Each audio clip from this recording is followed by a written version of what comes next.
नमस्कार, ABC channel में आपका स्वागत है। मैं हूं सचिन श्रीवास्तव और आप मेरे साथ देखेंगे आजमगढ़ से जुड़ी खबरें। आइए नजर डाल लेते हैं आज की खास खबरों पर।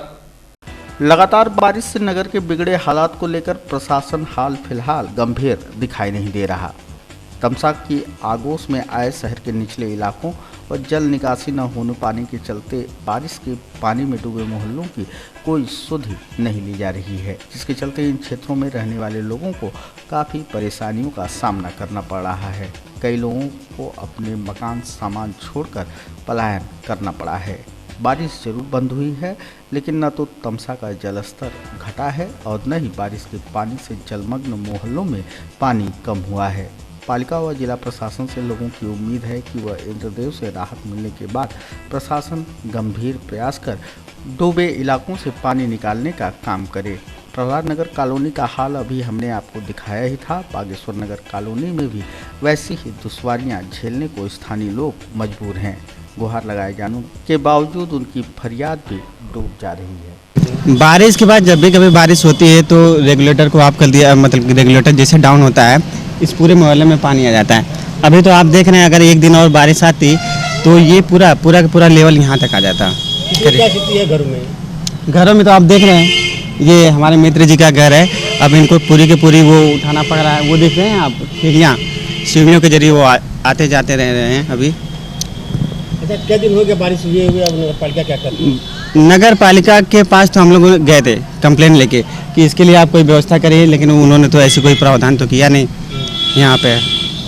कितने मोहल्ले में घरों में पानी घुसा होगा? इस जोन में जितने भी हैं, इस जोन में करीब सभी लोगों के घर में पानी घुसा है। नगर पालिका कुछ नहीं कर रही है? नहीं, नगर पालिका अभी तो कोई एक्शन नहीं लिए। और ये भैया जी को आप देख रहे हैं मकान, ये वहाँ पे गए भी थे। कैसे लोग घरों में आ जा रहे हैं? घरों में आप देख रहे हैं ना, इनके पास ये सीढ़ियों का प्रावधान किए हैं। वो लोग अपना मकान छोड़ के कहीं पे शिफ्ट हो गए हैं। नगर पालिका कुछ नहीं कर रही है? नहीं, नगर पालिका को अगर ध्यान होता तो वो आते नहीं इसको निकालने के लिए। बाढ़ आ गई है, घरों में पानी घुस गया है।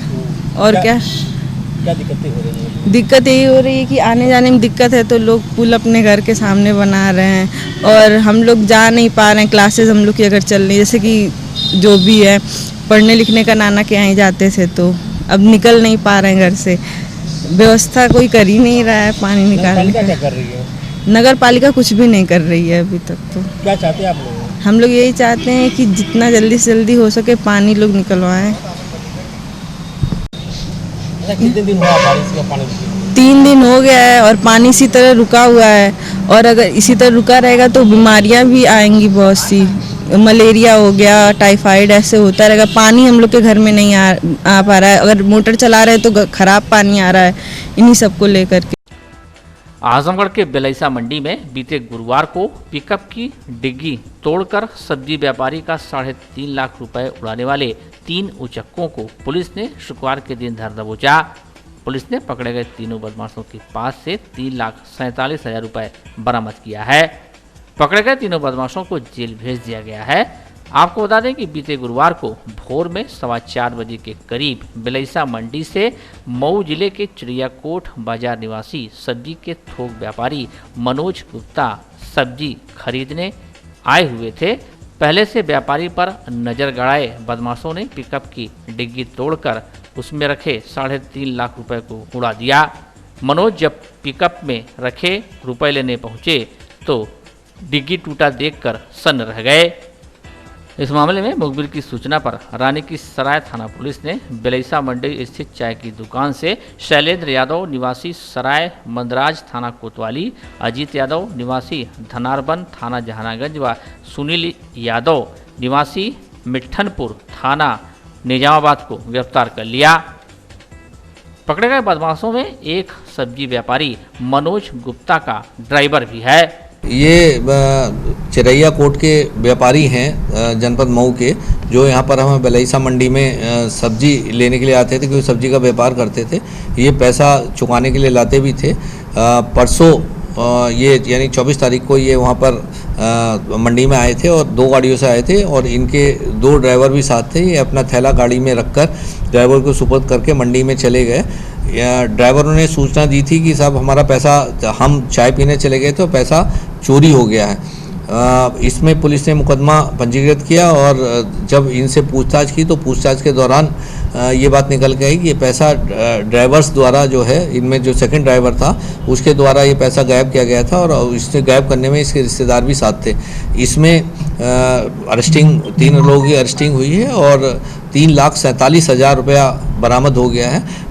व्यापारी द्वारा बताया गया कि कुल 3.5 लाख रुपए जो चोरी हुआ था वो था, उसमें से 3,47,000 रुपये बरामद हो गया है और ये एक अच्छी सफलता है और थाना पुलिस के लिए और जनपद पुलिस के लिए। देखिए अभी इनका आपराधिक इतिहास देखा जा रहा है। बेसिकली तो पैसा देख के ड्राइवर भी काफ़ी दिनों से था, लेकिन इसके मन में हो सकता है लालच आ गया हो। बाकी आपराधिक इतिहास भी देखा जा रहा है इसका और इसके रिश्तेदारों का, और उसे देख के फिर बताया जाएगा। कोरोना वायरस के चलते प्रभावित हुए थानों के समाधान दिवस की शुरुआत जरूर हो चुकी है, लेकिन जानकारी के अभाव में अभी फरियादियों की कोरोना काल से पूर्व की वह भीड़ नहीं दिखाई दे रही। जैसा कि आप सभी जानते हैं कि शासन ने एक बार फिर हर माह के दूसरे व चौथे शनिवार को थानों पर समाधान दिवसों के आयोजन को अनुमति प्रदान कर दी है। इस शनिवार समाधान दिवस के आयोजन के निरीक्षण के लिए मंडलायुक्त विजय विश्वास पंत नगर कोतवाली पहुंचे। यहाँ फरियादियों की समस्याएं सुनने के उपरांत उन्होंने अधिकारियों को निर्देशित किया कि प्रत्येक फरियादी के थर्मल स्कैनिंग, मास्क पहने होने व सोशल डिस्टेंसिंग का अनुपालन सुनिश्चित कराया जाए। दिवस के आयोजन के दिन नगरपालिका व विकास प्राधिकरण के अधिकारियों की भी उपस्थिति अनिवार्य रूप से सुनिश्चित की जाए। फरियादियों की समस्याओं का समयबद्ध निस्तारण किया जाए। देखिए मैं आज यहाँ पे आया हूँ, साथ में सीओ साहब भी हैं, इंस्पेक्टर साहब भी हैं। तो अभी और विभागों की मैं यहाँ पे उपस्थिति देख रहा था, तो रेवेन्यू विभाग के लोग तो हैं यहाँ पे साथ में, पर मैंने आगे से मैं अपेक्षा करूँगा नगर पालिका के कोई प्रतिनिधि भी यहाँ पे रहें और विकास प्राधिकरण के प्रतिनिधि भी यहाँ पे रहें। आज जैसा कि आप देख रहे हैं कि संभवतः बहुत लंबे समय बाद आज थाना दिवस शुरू हुआ है, तो फरियादियों की संख्या कम है। मैं आपके माध्यम से भी जो सम्मानित जनता है उनको ये मैसेज देना चाहूँगा कि थाना दिवस प्रारंभ हो गया है। हर दूसरे और चौथे शनिवार को उनके क्षेत्रांतर्गत जितने भी थाने होंगे वहाँ पे थाना दिवस होगा, तो अपनी समस्याएं लेके वो थाने में आ सकते हैं। जो उनकी छोटी मोटी समस्याएं हैं उनका निस्तारण वहीं पर करा दिया जाएगा और उस जो शासन ने ये इनको सुविधा उपलब्ध कराई है उसका प्रयोग। तो समयबद्ध निस्तारण के लिए क्या निर्देश देंगे? देखिए अब अभी तो खैर निस्तारण अभी आए नहीं है, लेकिन आगे इसका रेगुलर एक मॉनिटरिंग का एक मैकेनिज्म बनाया जाएगा जिससे कि समयबद्ध निस्तारण हो। जब भी थाना दिवस में अगले मतलब जब भी यहाँ पे आएंगे तो पुरानी कितनी शिकायतें पेंडिंग है उसका रिव्यू करा जाएगा और कहीं पर अगर देखा जाएगा कि इसमें अप्रत्याशित विलम्ब हो रहा है तो उसमें उत्तरदायी को निर्धारित करा जाएगा। शासन के निर्देश पर चलाए जा रहे नो चाइल्ड लेबर अभियान के अंतर्गत प्रवर्तन दल ने अब छापेमारी और भी तेज कर दी है। 30 सितंबर को खत्म हो रहे अभियान को लेकर अधिक से अधिक बाल श्रमिकों को मुक्त कराने का प्रयास किया जा रहा है। इस क्रम में शनिवार को नगर के विभिन्न क्षेत्रों में स्थित प्रतिष्ठानों, दुकानों पर छापेमारी कर काम करते पाए गए 7 किशोर श्रमिकों को मुक्त कराया गया। उनके सेवायोजकों को नोटिस जारी हुई।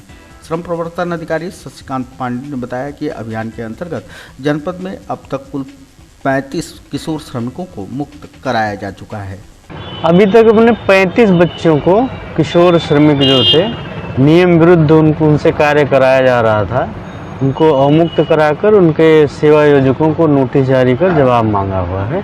और ये जो बाल नो चाइल्ड लेबर अभियान है 1 सितंबर से 30 सितंबर के बीच चलाया जा रहा है। सर जो आज आपने छापेमारी की है उसमें कितने बच्चों को? आज हमने 7 किशोर श्रमिक कार्य करते हुए पाए गए। उनके सेवायोजक उनको नियम विरुद्ध कार्य करा रहे थे, उनको नोटिस जारी करा गया है। आगे इनके खिलाफ और कोई कानूनी कार्रवाई की जाए, केवल नोटिस जारी किया? आपसे अगर संतुष्ट नहीं होंगे तो फिर उनके खिलाफ कानूनी कार्रवाई की जाएगी।